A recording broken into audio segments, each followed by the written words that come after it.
Olá, seja bem-vindo ao podcast AF Endocrino Papers. Aqui lhe mostramos como se manter atualizado em endocrinologia, mesmo que você tenha pouco tempo para estudar. Meu nome é Ícaro Sampaio. Eu sou Luciano Albuquerque. Sou Érico Trovão. E o tema hoje é diabetes prévio e gestação, novo guideline.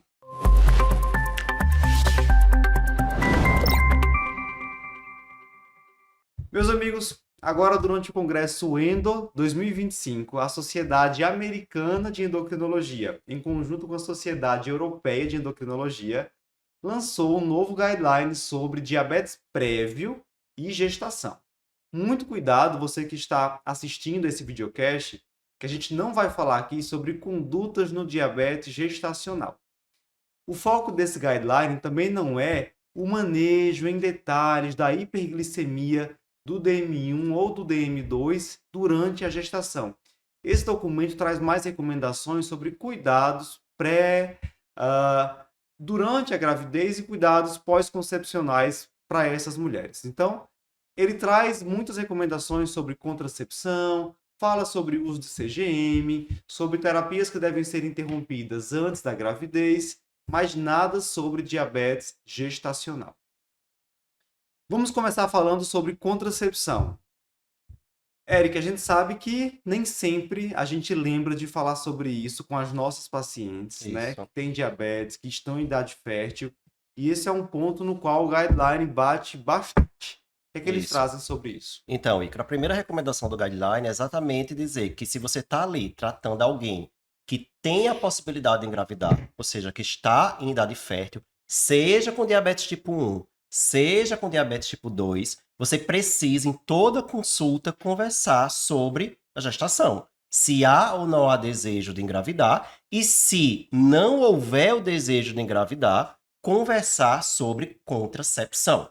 Por quê? Porque a gente sabe que a gestação numa mulher com diabetes tipo 1 ou diabetes tipo 2 precisa ser bem planejada para que ocorra diante de um controle glicêmico adequado. Se essa mulher engravida com a glicemia descontrolada, vai haver um aumento muito grande ali de ver alguma malformação congênita no primeiro trimestre. Então, quando você passa a conversar sobre isso, passa a oferecer uma contracepção, né, para essas mulheres, você evita gravidez e gestações não planejadas, principalmente gestações no contexto de hiperglicemia, de descontrole, que possa levar a essas complicações. Então, ele orienta que a gente converse sobre contracepção, mas ele, assim, pede para a gente ter um cuidado para não ser coercitivo nessa conversa, de ser centrado na paciente, ou seja, oferecer para elas os contraceptivos, decidir junto qual vai utilizar, né? E aí, acho que a gente entra num questionamento que é muito comum, né? Porque uma das coisas que até o documento fala de ser uma barreira ao uso de contraceptivo nessas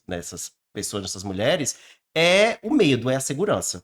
De se achar que eu não posso nunca fazer um contraceptivo, de alguma forma ali, que seja hormonal, em mulheres com diabetes. Não é bem assim. Né? E aí o documento ele cita pra gente quais são os contraceptivos que a gente pode utilizar, se baseando, né, nos critérios de elegibilidade lá dos Estados Unidos, que foram publicados em 2024. Então, são os critérios mais recentes que existem, então ele leva em conta isso aí. E aí, de uma forma prática, lembrar que DIU hormonal não tem problema, certo? E aí seria ali, ele divide os critérios de elegibilidade em 4, né? O primeiro pode usar, beleza, tá liberado. Segundo, pode usar também, só fica de olho. Terceiro, aí o risco já parece ser maior que o benefício, tenha cuidado. Quarto, não use nunca. Então, DIU hormonal é estágio, é um aí, é o critério 1, então você pode usar à vontade. Os contraceptivos que têm progesterona isolada, você também pode utilizar, certo? Agora eles entram aí mais no 2. Utilize, mas observe, porque existe sim um risco maior de trombose, né? Embora a gestação no paciente com diabetes, o risco de trombose é maior do que você usar, é bom deixar isso claro, o contraceptivo hormonal. Né? E aí, se você está usando um desse de progesterogênio isolado, tranquilo utilizar também, só fica de olho, controla outros fatores de risco para trombose, mas ok utilizar. Né? Mas aí vem a maior dúvida. E os contraceptivos hormonais combinados? É 1, 2, 3, 4. Né? Você pode ter, é muito relativo, porque aí você vai depender de quem é essa mulher com diabetes. Que diabetes é esse? Se tem complicações. Tem complicações? É pouco tempo? É muito tempo? Então, assim, para resumir, Se essa mulher já tem complicações graves estabelecidas, né? Então é uma mulher que já tem evento cardiovascular, já tem retinopatia, tem doença renal de diabetes, ou se já tem muito tempo de diabetes, que ele não diz exatamente que é muito tempo, mas geralmente a gente usa o diabetes tipo 2, 10 anos. Você não vai usar. Tá contraindicado, é realmente aquela 4 critério, você não utiliza. Certo? Se a mulher não tem essas complicações de menos tipo de diabetes, você pode cair até num 2 ali, você só ficar observando, né? Não tem esse também, esse não é contraindicado fazer o uso, certo? Mas Então aí, ofereçam a contracepção, converse sobre, inicie, né? O problema maior vai ser aquela mulher que tem já complicação, mas nessa você pode usar um DIU, Certo. né? Ok. E até um progesterona É. isolado também dá pra usar. ele faz essas ressalvas todas e a gente tem que lembrar, assim, de colocar mais ou menos qual é o perfil desse paciente, né? Assim, uma mulher em idade fértil com diabetes tipo 2 de algum prazo, tem uma chance muito alta que ela tenha obesidade junto, né? Se a gente for falar de diabetes tipo 1, beleza, é outro cenário diferente, aí vai valorizar muito a história do controle glicêmico, você evitar uma gravidez muito descompensada, ele não coloca, mas a diretriz brasileira bota que se você tiver uma hemoglobina glicada acima de 9, você deveria não engravidar, se ele meio que manda postergar, o ideal é estar com a hemoglobina glicada abaixo de 8, pelo menos, né? Porque você já admite que durante a gestação vai ter uma piora do controle glicêmico. Então, nesse planejamento, a mesma coisa. Sei lá, a droga de escolha para tratamento durante a gestação vai ser a insulinoterapia. Então, se é um paciente que nunca usou insulina, talvez ele até, você poderia considerar transicionar para a insulina, porque tem uma grande chance que ela vai precisar de insulina durante a gestação. É diferente, como a gente colocou antes, do diabetes gestacional, que a gente tem paciente que vai ter e vai passar a gravidez toda e não vai precisar. Mas a paciente que já tem diabetes antes da gestação tem uma grande chance de que vai usar. Então, talvez já ir organizando aí a vida dela. Por exemplo, o ácido fólico é indicado começar 3 meses antes, né? Então, na hora que a mulher disser, eu estou pensando, aí a gente faria toda essa programação para organizar o controle glicêmico dela e até avaliar essas outras medicações que ela esteja usando que você vai precisar mexer, né? Isso é um ponto bem importante. Quer falar alguma Não, coisa, não, Eric? pode falar aí.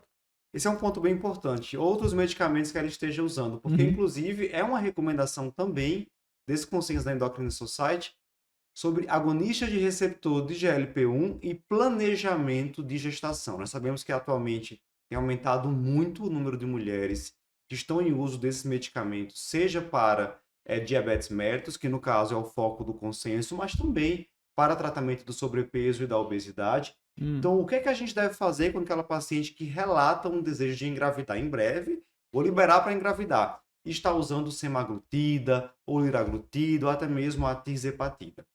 A orientação dos autores é que a gente suspenda esses medicamentos antes de uma possível concepção. Isso seria melhor, segundo eles, do que suspender, por exemplo, assim que a mulher descobre estar grávida, porque se ela está usando para tratar a hiperglicemia e ela suspende o medicamento assim que começa a gravidez, ela vai parar o medicamento na fase mais crítica da organogênese. Isso. Então ela pode ter ali uma hiperglicemia, porque parou a semaglutida, no primeiro trimestre, com risco maior de malformações. Se eu paro isso antes, teoricamente eu tenho um tempo para organizar esse tratamento, fornecer um melhor controle glicêmico para que ela já engravide com controle glicêmico ótimo, que é o ideal nesses casos. Lembrando que nós não temos ensaios clínicos que mostrem a segurança dos agonistas de receptor de GLP-1 para uso durante a gravidez. Tem dado de estudo que assim, mulheres que acabaram usando porque não sabiam, né? Então tem descrição desses dados, mas ensaio clínico bonitinho nós não temos. Nesses dados que existem de mulheres que estavam usando e não sabiam e engravidaram, aparentemente não houve descrição de malformações, mas formalmente falando, esse medicamento não deve ser utilizado na gestação. E aí eu vou aproveitar essa recomendação da Endocrine Society para trazer também as recomendações mais recentes da Febrasgo aqui do Brasil. Porque assim, foi curtinho, não cabe fazer um podcast só sobre essa recomendação da Febrasgo. É parecido. Olha que cabe. A Febrasgo trouxe recomendações sobre o que fazer também com esses medicamentos, né, em mulheres que estão planejando engravidar, e também em relação à contracepção. Eles trouxeram que não existe evidência de que drogas agonistas de receptor de GLP-1, como a semaglutida, interfiram na eficácia dos contraceptivos hormonais de uso oral. E, portanto, não há necessidade de qualquer ajuste na contracepção nessas mulheres que vão usar a semaglutida.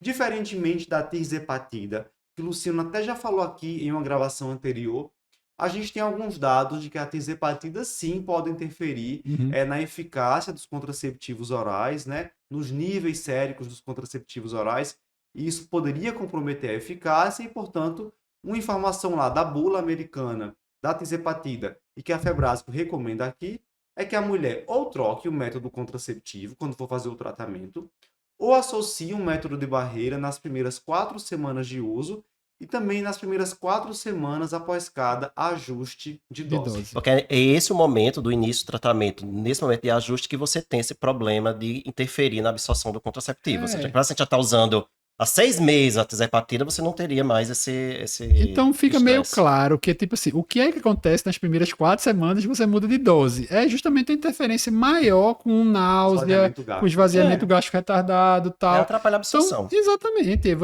Lembrar que o contraceptivo hormonal oral, a gente tem toda aquela história de tomar no mesmo horário, com a mesma condição, com a mesma fase, assim, a iluminação tem que estar igual, tudo tem que estar muito perfeito naquele segmento da paciente para que a eficácia seja 99,99%. Aquele de dose mais baixa é que tem que E lembrar também que o paciente que está usando essa medicação está perdendo peso, e ao perder peso, a fertilidade aumenta. vai melhorar. É uma recomendação que você tem que dar para paciente que está usando GLP-1 para obesidade, também para diabetes, né? Porque assim, vai entrar no mesmo sistema de planejamento.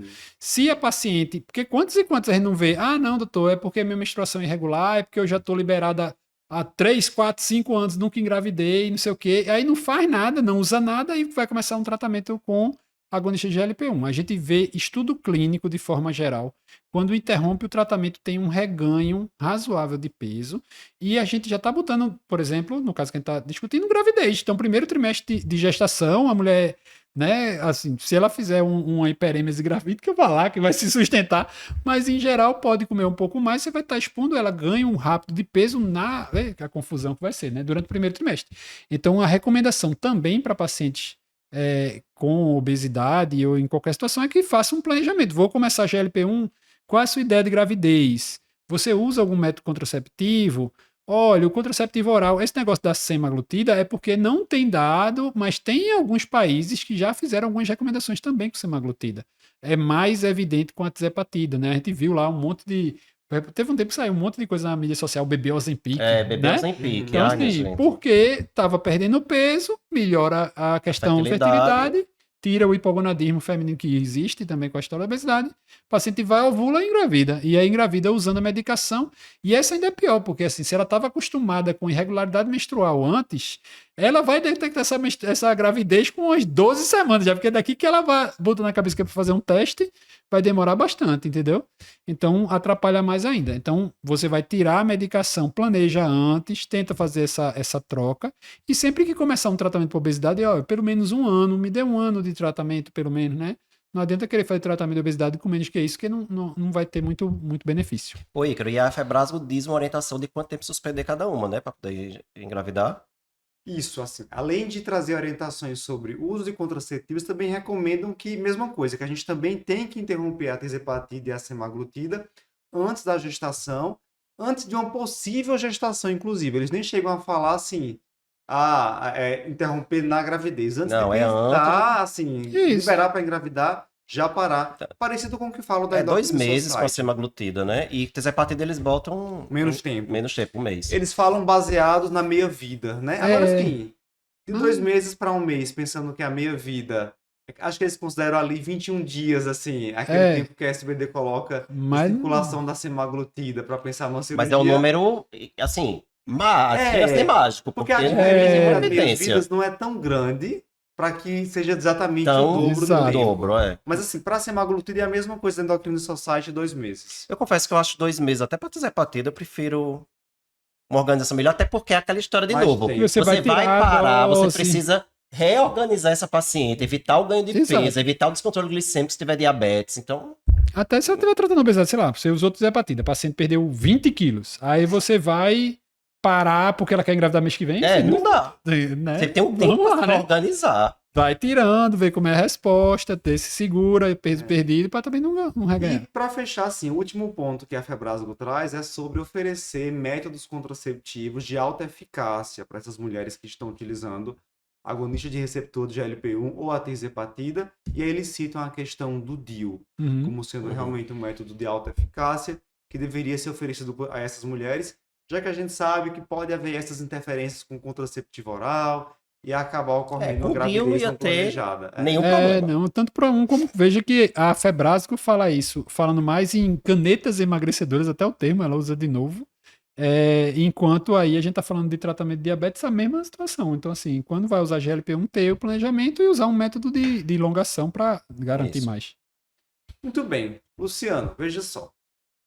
Quando a gente fala sobre diabetes tipo 2 e gestação, que tem uma diretriz nova, tem um guideline novo, eu confesso que a primeira coisa que eu fui olhar nesse documento, antes de ver contracepção, GLP-1, a primeira coisa que eu fui olhar era o que eles falavam sobre metformina, né?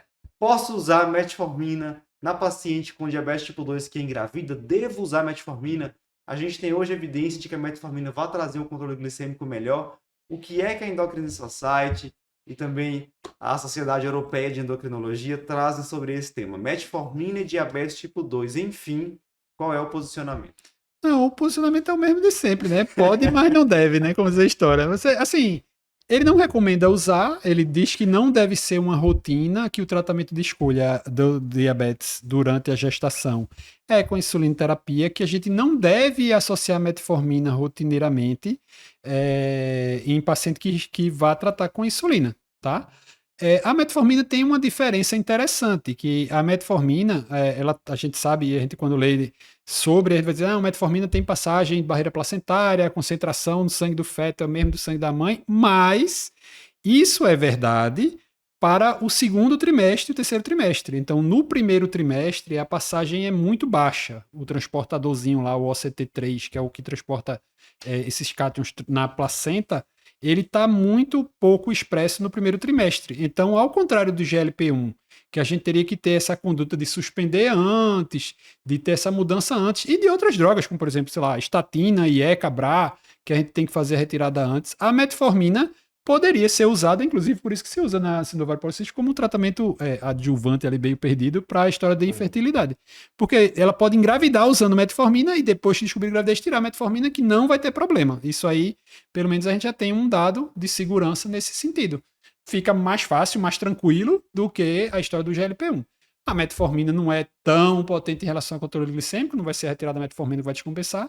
Não é tão potente ou quase nada potente em relação ao controle de peso, então né? Você fica numa segurança de não vou precisar de grandes recomendações com metformina.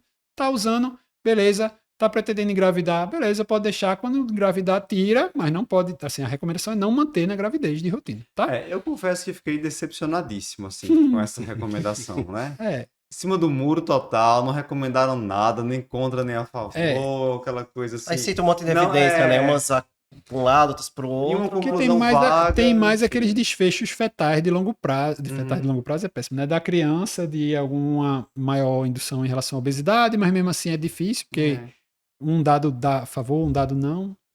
Nisso a diretriz brasileira eu acho muito mais clara. Isso. Ela diz claramente quando fazer, quando não fazer. As indicações são essas, ponto. E assunto encerrado. Ela é mais corajosa. Eles aqui não são muito corajosos. Assim, a gente tem dados na literatura razoáveis em relação à segurança, mas também tem alguns desfechos que podem piorar. Os americanos, de modo geral, assim, eles não são muito a favor do uso da metformina. Quando a gente vai ver o guideline da ADA, também de tratamento da hiperglicemia na gestação, é mais ou menos a mesma coisa, sabe? Eles são até mais a favor da insulina, deixam muito claro o papel da insulina. Isso. E a metformina fica bem ali secundária, enfim. Agora, mesmo, essa questão da metformina na gravidez é uma discussão eterna, quase. Sempre tem, gera briga, e umas pessoas são completamente contra, as outras muito a favor, enfim. Realmente, talvez não fosse o momento deles fazerem a recomendação, já que eles não tomaram nenhuma Mas decisão. aí vamos tomar nossa postura aqui de diretrizes aqui, nós Certo. aqui, né? Qual é o problema da história? Se você compara a metformina com insulina. Se você usar insulina demais, você vai induzir hipoglicemia. Se você deixar a paciente mal controlada demais, vai ter uma tendência de bebê gig. Se o bebê está crescendo demais, eu tenho que apertar mais a insulina, porque está descontrolado o diabetes. Se eu usar metformina, eu posso induzir ao contrário, né? Ter uma chance um pouquinho maior de bebê PIG, de estar pequeno para a idade gestacional, porque ela inibe a empequinase, Aspiração pode ter alteração. mitocondrial, né? Exato, pode ter essas outras alterações. Então, chegue no meio termo, se é uma paciente que você está muito mal controlado, precisa jogar insulina em doses muito elevadas, né? Tá ali usando 2 unidades por quilo, tá precisando de dose muito alta de insulina e o bebê tá ficando grande, então pronto, meu filho, Não, o cenário E que é a recomendação da SBD. exatamente.